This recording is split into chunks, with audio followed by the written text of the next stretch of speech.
Hello everyone. तो digital electronics का ये है सेट नंबर थर्ड। तो इस सेट को मिला के डिजिटल इलेक्ट्रॉनिक्स के लगभग 50 क्वेश्चंस हम डिस्कस कर चुके होंगे और ये मोर देन एनफ है। इन्हीं क्वेश्चंस को आपको बार बार पढ़ना है, इनके जैसे ही क्वेश्चन आपको एग्जाम में मिलेंगे। इसके अलावा भी और मेरे को क्वेश्चन मिलते हैं तो उनको मैं बाकी के लास्ट का जो लेक्चर होगा इलेक्ट्रॉनिक्स का उसमें करा दूँ। इसके बाद करीबन 4 से 5 जो सेट्स हैं इस लेक्चर के बाद वो आएंगे आपके इलेक्ट्रॉनिक्स के। कौन से? एनालॉग इलेक्ट्रॉनिक्स के। तो इलेक्ट्रॉनिक्स के ही हमारे पास करीबन 150 160 क्वेश्चंस हो जाएँगे और लास्ट में अगर मेरे को लगा कि और मेरे को डिजिटल इलेक्ट्रॉनिक्स के क्वेश्चन मिलते हैं तो मैं वो भी आपको करा दूँ, है ना? तो ये क्वेश्चंस मोर देन सफिशिएंट रहेंगे, इतने क्वेश्चन प्रैक्टिस करके जाते हो तो कोई ना कोई तो भिड़ेगा इनमें से, ये पक्का है। चलिए भाई, तो आज का जो लेक्चर है वो स्टार्ट किया जाए। तो सबसे फर्स्ट पहला जो क्वेश्चन आपको बोला गया है, उस क्वेश्चन के अंदर बोला गया है the minimum number of 2 points NAND gate 2 points NAND gate are required to implement the Boolean expression y equals to A B bar C plus B D A bar B bar C. तो सबसे पहले तो ये देखो कि इसका result क्या आता है। तो ये लिखा हुआ है y equals to A B bar C plus B D और plus A bar B bar और सी। तो इसको एक्सपेंड कर लो पहले, तो ये बनेगा A B bar C, multiply कर रहा हूँ मैं, और ये बन जाएगा A B bar B D और ये बन जाएगा ए बार बी बार और ये बाहर इसको सी से हमने मल्टीप्लाई किया होगा। अब देखो बी डॉट बी और बी बार इसका मल्टीप्लिकेशन क्या होगा? 0 होगा। ये जो है ये हो जाएगा 0। तो हमारे पास क्या बचेगा? हमारे पास बचेगा A B bar C plus A bar B bar और सी, ये बच जाएगा। तो अब इसको मल्टीप्लाई कर दो, इसको मल्टीप्लाई करोगे तो ये बनेगा A B bar C C plus A bar B bar C. C और सी, ये सी और सी मिलकर क्या देगा? ये वैल्यू दे देगा, कौन सी? सी वैल्यू देगा, है ना? तो ये क्या बन जाएगा? ये बन जाएगा A B bar C plus A bar B bar सी।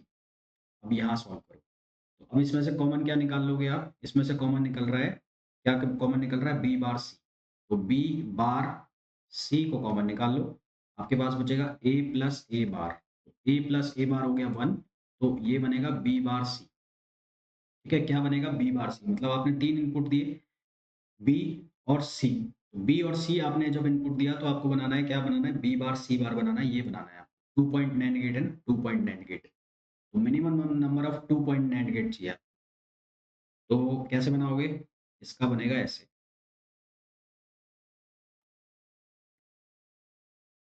ये कुछ ऐसे बनेगा।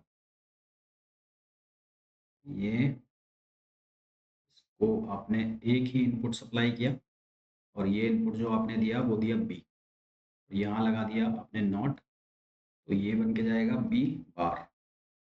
और यहाँ से आपने एक सप्लाई दी ऐसे, ये सप्लाई हो गई सी और ये दोनों एक जगह जाकर मिल रहे हैं, ये सी हो गया। यहाँ पर लगा है NAND गेट, तो ये NAND गेट यहाँ से सी जा रहा है, यहाँ से बी बार जा रहा है, तो ये बनाएगा, क्या बनाएगा? बी बार सी और इसका बार। आपको चाहिए बी बार सी बार, तो यानी कि फिर से NAND गेट लगाना पड़ेगा। तो फिर से आपने NAND गेट लगाया, दोनों की एक सप्लाई दे दी, ये बना दिया और ये NAND गेट लगा दिया। तो अब ये बार हटेगा तो ये बन जाएगा बी बार और सी। कितने NAND गेट आ गए? 1 2 और 3। तो total number of NAND gates कितने हो गए? 3। Number of NAND gates, total number of NAND gates कितने हो गए? 3 हो गए। ठीक है, तो 3 NAND गेट्स यहाँ पर लगेंगे। नेक्स्ट क्वेश्चन पे आइए। नेक्स्ट क्वेश्चन में पूछा है the above combination of the logic gates represent the operation. ये कौन सा कॉम्बिनेशन है? ये कॉम्बिनेशन जो है, यहाँ अगर आप ए देते हो तो ये बनेगा ए बार, वैसे वैसे डाल के देख लो ना यार, सीधी वैल्यू डाल के देखो। यहाँ अगर 1 दिया तो ये 0, यहाँ 1 दिया तो ये भी बनेगा 0 और ये है और गेट, है ना? तो 0 0 0 0 0 क्या बन जाएगा? 0, यानी कि 1 1 का क्या बन रहा है? 0 बन रहा है। फिर आप सप्लाई दे लो 0 0 की, 0 0 की सप्लाई दोगे तो यहाँ पर आएगा 1, जब आप 0 दोगे 0 दोगे तो यहाँ पर भी आएगा 1। तो 1 1 का क्या आ जाएगा? 0 0 का क्या आ जाएगा? 1। तो 0 0 का आ रहा है 1, ये कौन से गेट में होगा? अगर आप एंड गेट लगाते हो एंड में क्या होगा, ए बी और ए बी, तो 1 1 1 और 0 0 0, तो उसका उल्टा ए बी बार वो हो जाता है 0 और ये हो जाता है 1, तो ये कब बनता है, नैंड गेट में। तो इसका मतलब ये कौन सा गेट हो गया, नैंड गेट हो गया, है ना। ये कौन सा गेट हो गया, नैंड गेट हो गया। नेक्स्ट क्वेश्चन पे आइए, question number third, which of the following is universal logic gate. बहुत सिंपल सा क्वेश्चन है, कौन सा हो जाएगा, नैंड गेट। नैंड गेट से ये सारे गेट्स बनाए जा सकते हैं। Next question, which of the following is the correct binary equivalent of hexadecimal F6C। तो अब इसमें कोडिंग याद रखनी पड़ेगी, F6C क्या पूछा है, बाइनरी। तो F का जो कोड होता है बाइनरी में वो होता है 1111। 6 का जो कोड होता है वो होता है 6 का 0 110 0 110, और C का जो कोड होता है वो होता है 1100। मैच करा लो, 1111, ये बी ऑप्शन मैच कर रहा है। इसका जो करेक्ट आंसर आ जाएगा वो आ जाएगा बी। ये आपको याद करने पड़ेंगे, ये क्वेश्चन आए हुए हैं पुराने एग्जाम्स में, तो इसलिए मैं बता रहा हूँ, कोड याद करने पड़ेंगे। कौन सा क्वेश्चन है, सिक्स्थ क्वेश्चन। अच्छा, रीडिंग चेंज हो गई। हाँ जी, तो यहाँ पर द लॉजिक एक्सप्रेशन ये हमें सॉल्व करना है। तो ये लिखा हुआ है A bar B C plus A bar B bar C plus A B C bar और प्लस ए बी बार और सी बार। भाई इसको चेंज करो, कैसे करोगे, ये वाला उठाओ और कौन सा उठाया जा सकता है, क्या कॉमन ले लें हम, ए बार सी कॉमन ले लें। ए बार सी कहाँ से कॉमन आ रहा है, यहाँ से कॉमन आ रहा है ना। इन दोनों में से कॉमन निकाल लो, ए बार सी, तो बचेगा बी प्लस बी बार। इसी तरह से इन दोनों में से कॉमन ले लो, ए सी बार, ए सी बार, तो यहाँ पर भी क्या बचेगा, B plus B bar. B plus B bar हो जाएगा 1, तो ये बन जाएगा A bar C plus A C बार। ये तो जॉर गेट हो गया, एक्सॉर, ये एक्सॉर गेट हो गया, ये एक्सॉर गेट हो गया, ए ऑप्शन आ गया। ये एक्सॉर गेट का कॉम्बिनेशन होता है ना, A bar C plus A C bar, XOR gate बन गया। नेक्स्ट क्वेश्चन पे आइए, the minimum number of NAND gates required to construct an OR gate. एक और गेट बनाने के लिए आपको कितने मिनिमम नैंड गेट चाहिए। तो एक तो ये बना लिया, इस पे एक ही सप्लाई दे दी आपने, एक बना लो ये, और यहाँ पर भी एक सप्लाई दे दी ए, और यहाँ पर दे दिया आपने बी, ये बी, ये बी, तो ये बन जाएगा ए बार और ये बन जाएगा बी बार। और फिर से यहाँ पर क्या लगा दो, नैंड गेट लगा दो, ठीक है। नैंड गेट लगाओगे तो आउटपुट क्या आएगा, आउटपुट आएगा ए बार बी बार का बार। डी मॉर्गन्स थ्योरम यहाँ पर लग जाएगी, डी मॉर्गन्स थ्योरम लगेगी तो ये बन जाएगा ए बार बी बार का बार, ये बन जाएगा A bar bar plus B बार बार, जो कि बन जाएगा ए प्लस बी। तो ये बन गया और गेट। तो कितने गेट चाहिए थे, 1 2 और 3, तीन चाहिए। अब देखो, ये हमने यूनिवर्सल गेट का क्वेश्चन जो किया था, ये वाला, यहाँ पर पूछा कि नैंड गेट यूनिवर्सल गेट है, तो एक तो ये पूछ लिया, अभी इसमें से क्वेश्चन निकाल लिया कि और गेट बनाने के लिए कितने नैंड गेट चाहिए। इसी तरह से पूछा जा सकता है कि एंड गेट बनाने के लिए कितने नैंड गेट चाहिए। इसी तरह से पूछा जा सकता है नॉट गेट बनाने के लिए कितने नैंड गेट चाहिए, तो वो भी क्वेश्चन बन सकते हैं, ध्यान रखना। और का 3 हो गया, ये रट भी सकते हो आप, याद भी रख सकते हो। नैंड के लिए कितने चाहिए, नॉट के लिए कितने चाहिए, तो इनको याद कर लेना, वो ज़्यादा बेनिफिशियल रहेगा, जल्दी आंसर टिक हो जाएगा एग्जाम में, तो वो ज़्यादा सूटेबल रहेगा तुम्हारे लिए। क्वेश्चन मैंने बता दिया कि कैसा बनेगा। नेक्स्ट क्वेश्चन, यहाँ पर बोला है for the digital circuit given below the output excess, तो ये तो बनेगा ए बार और ये बन जाएगा बी प्लस सी। ये क्या बन जाएगा, बी प्लस सी, ठीक। तो ये एंड ऑपरेशन है, एंड का नैंड हो जाएगा ना, तो ए बार डॉट बी प्लस सी और इस पूरे का बार, ए बार डॉट बी प्लस सी और पूरे का बार, यानी कि बी ऑप्शन आ गया। तो इसका करेक्ट आंसर क्या आ जाएगा, बी आ जाएगा। नेक्स्ट क्वेश्चन पे आइए, नेक्स्ट क्वेश्चन में बोला है which one of the following does not represent an exclusive और गेट। इनमें से कौन एक्सक्लूसिव और गेट को रिप्रेजेंट नहीं कर रहा, पहला ऑपरेशन अगर आप देखते हैं तो वो लिखा हुआ है ए प्लस बी, वो लिखा हुआ है ए प्लस बी और ए बी बार। तो ये क्या बन रहा है? ये बन रहा है ए प्लस बी और ए बी बार को आप क्या लिख सकते हो? ए बार प्लस बी बार। ये फर्स्ट को चेक कर रहा हूँ मैं।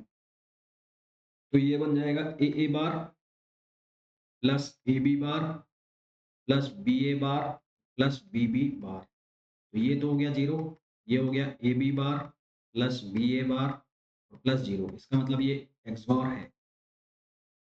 तो फर्स्ट वाला तो एक्सॉर है, यस ये एक्सॉर है।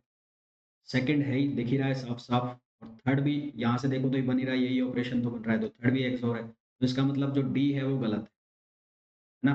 तो डी से ऑप्शन नहीं बनेगा। आप बना के भी चेक कर सकते हैं, आप बना के चेक करोगे, देखो ए प्लस बी और ये है ए बी, तो ये क्या बनेगा? ए बी, ये बनेगा बी बी ए तो बन जाएगा ए, तो ये हो जाएगा ए बी, और बी बी बन जाएगा बी, तो ये हो जाएगा बी ए, है ना? तो ये बनेगा इसका आंसर, जो कि कुछ नहीं है। तो ये आंसर आ जाएगा। फिर आइए नेक्स्ट क्वेश्चन पे। The Boolean expression B A plus A dot B bar plus A can realized using minimum number of. तो B A plus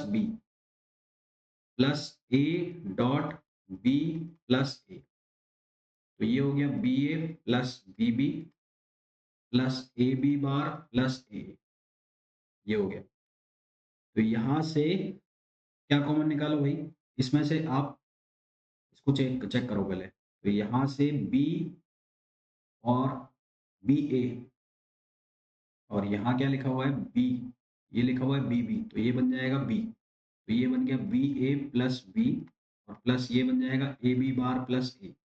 B common आ गया, ये बन जाएगा ए प्लस वन, और यहाँ ए कॉमन आ गया, ये बन जाएगा बी बार प्लस ए प्लस वन हो जाएगा क्या? ए प्लस हो जाएगा वन हो जाएगा ए, और ये ए प्लस वन हो जाएगा वन, और बी बार प्लस वन हो जाएगा वन। तो इसका जो ऑप्शन आ जाएगा वो आ जाएगा B plus.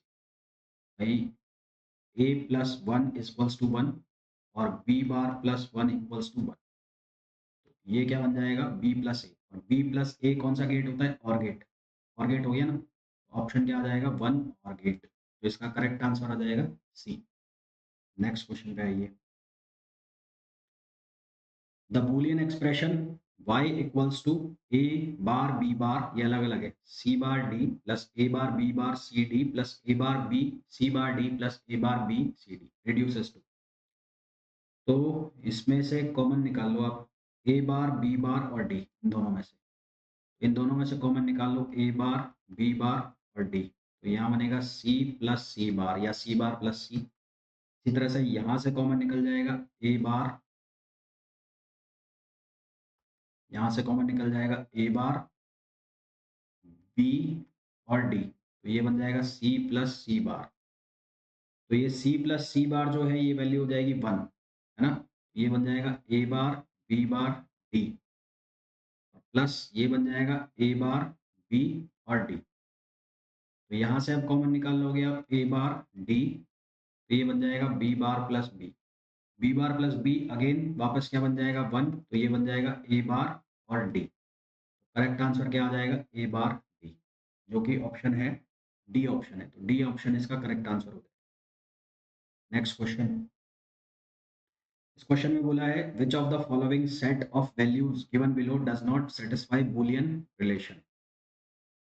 Are equals to P Q bar लिखा है, और Q bar denotes not to Q, मतलब अगर क्यू की वैल्यू जीरो है तो क्यू बार की वैल्यू वन है। इसका नॉट होगा, इन्वर्टर है क्यू बार, जो है क्यू प्राइम जो है वो इन्वर्टर में है। तो which one of the following set, इनमें से कौन सी वैल्यू सेटिस्फाई नहीं करती है आर की वैल्यू? तो यदि चेक करो, एक एक करके चेक करो, यदि पी की वैल्यू आप वन डालोगे, पी की वैल्यू क्या रखते हो? वन, और क्यू की वैल्यू वन रखते हो, तो क्यू बार की वैल्यू कितनी हो जाती है? जीरो। क्यू बार की वैल्यू जीरो हो जाएगी, तो आर जो है वो कितना बनेगा? पी क्यू बार, यानी कि कितना बनेगा? जीरो, यानी कि ये तो सही है। फिर इसी तरह से यहाँ चेक करो सेकेंड ऑप्शन, पी की वैल्यू आप वन डालते हो, क्यू की वैल्यू वन, तो क्यू बार की जो वैल्यू है वो हो जाएगी जीरो। है ना? क्यू बार की वैल्यू हो जाएगी 0।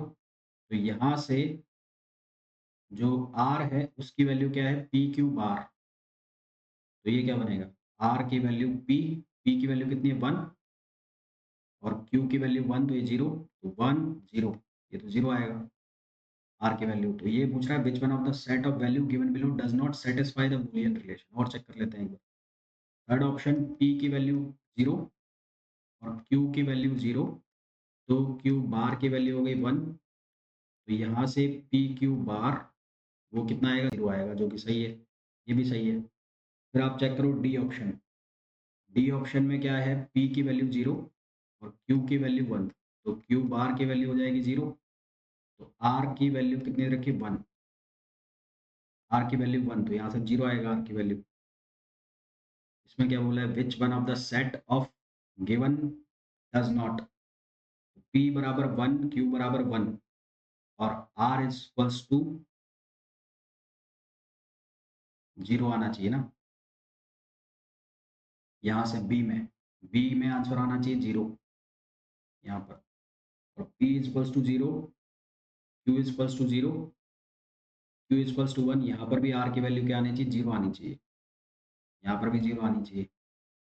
Which one of the set of values given below does not satisfy Boolean relation. तो ये दोनों ही सेट सेटिस्फाई नहीं कर रहे। ये भी गलत है और ये भी गलत है। बी और डी सेटिस्फाई नहीं कर रहे इसको। नेक्स्ट क्वेश्चन पे आओ। ये क्वेश्चन में हमें बोला है an equivalence 2s complement representation of the 2s complement number. तो पहले तो इस 2s कॉम्प्लीमेंट का निकालो, इसका 2s कॉम्प्लीमेंट निकालो। तो पहले इसका 1s कॉम्प्लीमेंट निकाल लो। 1s कॉम्प्लीमेंट इसका लिखोगे तो वो क्या लिखा जाएगा? 0 0 1 0। फिर इसका 2s निकालने के लिए इसमें क्या कर दोगे? +1, तो ये बनेगा 0 0 1 1। तो अब ये किस में है? 4 बिट में है। ये किस में है? 4 बिट में है। और यहाँ पर लिखा है इक्विवेलेंस 2s कॉम्प्लीमेंट, मतलब ये आपको 6 बिट में आंसर मांग, इसमें आंसर मांग रहा है 6 बिट। तो इक्विवेलेंट इक्विवेलेंट 2s कॉम्प्लीमेंट का मतलब है कि आंसर किस में मांगा जा रहा है? 6 बिट में मांगा जा रहा है। तो 6 बिट में मांगा जा रहा है तो इसमें को पहले आप 6 बिट का बनाओ। तो इसके आगे 2 0 0 और लगाओ। तो ये बन जाएगा 0 0 0 0 1 1 ना। तो अब इसका पहले बना लो 1s, इसका बनाओ 1s। तो 1s बनाओगे तो 1 1 1 1 0 0। इसका 2s बनाना है तो 2s बनाने के लिए इसमें +1 कर दो। क्या बनेगा? 1 1 1 1 0। तो 1 1 1 1 0 1। तो इसका करेक्ट आंसर कौन सा आ जाएगा? डी आ जाएगा। 1 1 1 1 0 1। डी ऑप्शन इसका करेक्ट ऑप्शन ना। तो इक्विवेलेंट टू एस का मतलब है 6 बिट में आंसर मांगा जा रहा है। अगर 4 बिट है तो 6 बिट में मांगा जा रहा है। इसके लिए आपने जो लेफ्ट हैंड साइड है उसमें 2 जीरो ऐड करा दिए 6 डिजिट बनाने के लिए। फिर इसका फर्स्ट 1s निकाल लिया और फिर इसका 2s निकाल। नेक्स्ट क्वेश्चन पे आइए। इस क्वेश्चन में बोला है the 2s complement of representation of -17। -17 का 2s कॉम्प्लीमेंट रिप्रेजेंटेशन बना। माइनस को तो हटाओ पहले बाहर। माइनस का क्या रोल है मैं भी बताऊंगा। पहले 7 को आप कन्वर्ट करो। 17 जो है उसको आप लेके आओ किसके अंदर? बाइनरी के अंदर। तो 17 को बाइनरी के अंदर लेके आओगे तो कैसे लाओगे? 17 को डिवाइड करोगे 2 से। 2 से डिवाइड किया तो 8 टाइम्स गया, इसका रिमाइंडर बचा 1। यहाँ लिख रहा हूँ रिमाइंडर 1। फिर 8 को डिवाइड किया 2 से तो कंप्लीट चला गया, तो रिमाइंडर बचा 0। फिर 4 को डिवाइड किया 2 से तो ये 2 टाइम्स गया तो रिमाइंडर बचा 0। फिर 2 को डिवाइड किया 2 से तो कितना? 1 टाइम्स गया तो रिमाइंडर बचा 0। रिमाइंडर बचा 0। फिर 1 को डिवाइड किया 2 से तो ये कितने टाइम्स गया? 0 टाइम्स। और यहाँ पर रिमाइंडर बचा 1। तो ऐसे चलना है। इसका जो बाइनरी है वो कितना बन गया? 1 0 0 0 1 0 0 0 1। ये इसका बाइनरी बन गया। ठीक है, क्या बन गया? बाइनरी। अब इसका -17 लाना है। तो माइनस साइन जो है वो रिप्रेजेंट करता है कि जो मोस्ट सिग्निफिकेंट बिट है, यानी कि लेफ्ट लेफ्ट साइड में आपको 1 ऐड करना है। और अगर प्लस लिखा होता है इसके आगे तो आपको 0 ऐड करना है ना। अगर माइनस है तो 1 ऐड करना है। प्लस लिखा होता तो आपको क्या ऐड करना है? 0 ऐड। अब इसमें माइनस लिखा हुआ है तो -17 का मतलब क्या हो गया कि इसके आगे एक और लगा। कितना बन जाएगा 1 1 0 0 0 1 1 0 0 0 1। ठीक है? तो ये वाला जो 1 है ये किसको शो कर रहा है? माइनस को। अब इसका 2s बनाना है, तो इसका 2s बनाने के लिए क्या करो? पहले इसका क्या बना दो आप? 1s। तो इसका पहले 1s बना दो।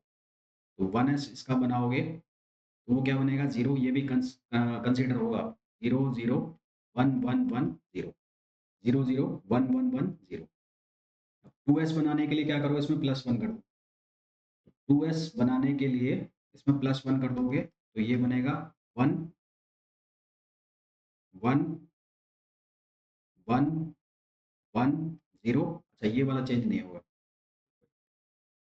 ये माइनस के लिए है ना, ये तो सिर्फ माइनस के लिए। तो ये वाला चेंज नहीं होगा। अब यहाँ पर माइनस साइन शो करना है, तो यहाँ पर आपने शो कर दिया प्लस 1 लगा दिया। 1 माइनस के आपने क्या लगा दिया? 1 लगा। 1 का 0, ये तो 1s हो गया। 0 का 1 0 का 1 0 का 1 और 1 का 0। और 2s बनाने के लिए आपने क्या करा? +1 कर दिया। तो 0 1, तो ये 1 हो गया, ये 1 हो गया, ये 1 हो गया, ये 1 हो गया, ये 0 आ गया। अब माइनस है माइनस, तो माइनस के लिए आप क्या लिखोगे? 1 लिखो। 1 0 1 1 1 1, यानी कि इसका जो करेक्ट आंसर आ गया वो क्या आ गया? बी आ गया। इसका करेक्ट आंसर क्या आ गया? बी। नेक्स्ट क्वेश्चन पे। The range of signed decimal number that can be 6 bit 1, 6 bit 1s complement की जो रेंज होती है, 1s कॉम्प्लीमेंट की रेंज, ये रटने वाला क्वेश्चन है। उसकी रेंज का जो फॉर्मूला होता है वो होता है -2 power n minus one minus one two 2 power n minus one minus one. n की जो वैल्यू है वो सब्सटीट्यूट करनी है। n की वैल्यू 6 बिट है, तो n की वैल्यू हो गई 6। n की वैल्यू 6 रखनी है आपको। तो -2 6 -1 -1 2 2 6 -1 -1। इसको सॉल्व करोगे तो आंसर आएगा -31 से +31, ये ऑप्शन आ जाएगा। तो ये इसका करेक्ट आंसर है। हालाँकि इस तरह के आते नहीं है क्वेश्चन, फिर भी आ जाए, फँस जाए कभी, तो इस तरह से सॉल्व करें। ठीक है? तो इस तरह से आपको क्वेश्चन्स सॉल्व करने हैं। डिजिटल इलेक्ट्रॉनिक्स के अब हो गए फिनिश। अब और मिले तो मैं करा दूँगा आपको, लास्ट में कराऊँगा, पर जब एनालॉग ये इलेक्ट्रॉनिक्स हम खत्म कर रहे होंगे। कल से हम स्टार्ट करेंगे एनालॉग के लेक्चर, और कल का जो लेक्चर आएगा उसमें सेमीकंडक्टर और जेना डायोड, और उसके अलावा जो क्वेश्चन हैं किसके, ये आप तुम्हारे रेक्टिफायर के, वो तीनों चारों में वर्क करें। ठीक? तो मिलते हैं नेक्स्ट लेक्चर में। Till then thank you.